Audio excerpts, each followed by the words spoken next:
on the Since set in since you were Provincetown. since you were one of the producers that is not listed here, since you are Shom S. Sengupta is an alias for you as a co-producer. Um, why is there 20 producers for this movie? Why is there four writers? And why do you give a movie to a director without allowing them to just work on a script?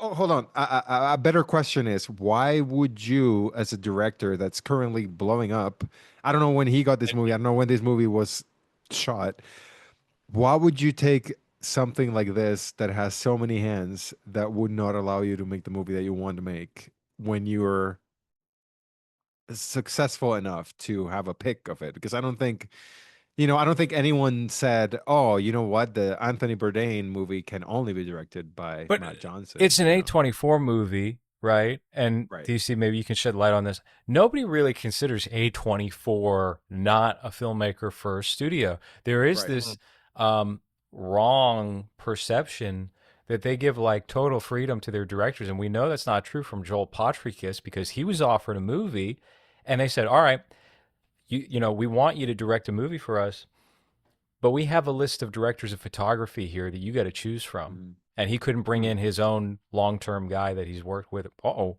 Oop. The ghost of Bourdain is haunting me Ooh, right now. oh, Oh, fuck. bisexual lighting now. Yeah, now No, it's it's very not. This is Showtime after yeah. dark.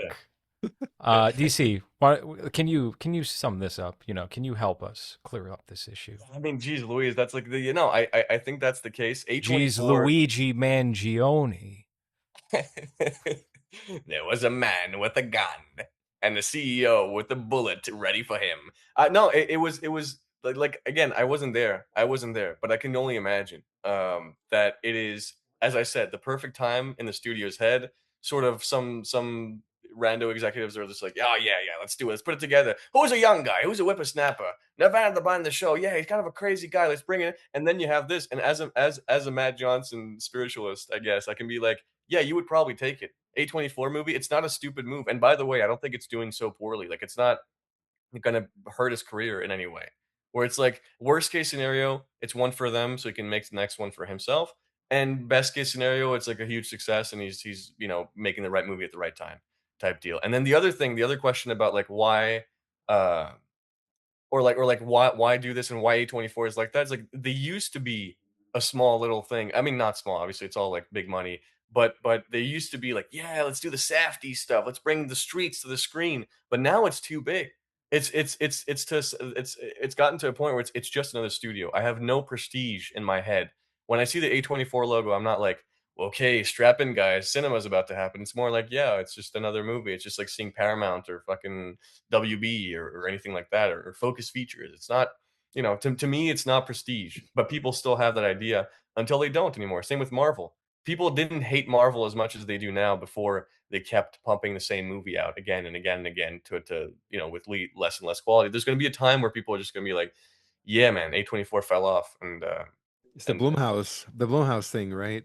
Which is like, sure. oh, it started as like this independent company that would just trust independent filmmakers, and then it just Yeah. became what everything else is as soon as it became successful. So I guess it's just like a production house's life cycle, I guess. It always Yeah. gets to that point.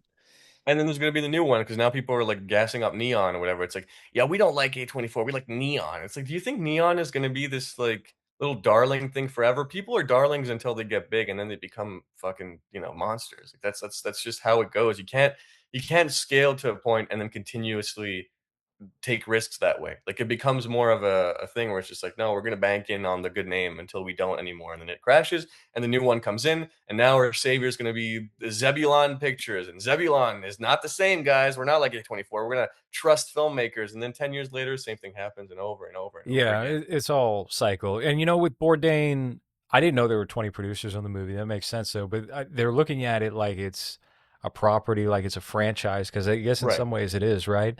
And this movie should have reinvigorated Bourdain's legacy. And I don't think it's done that.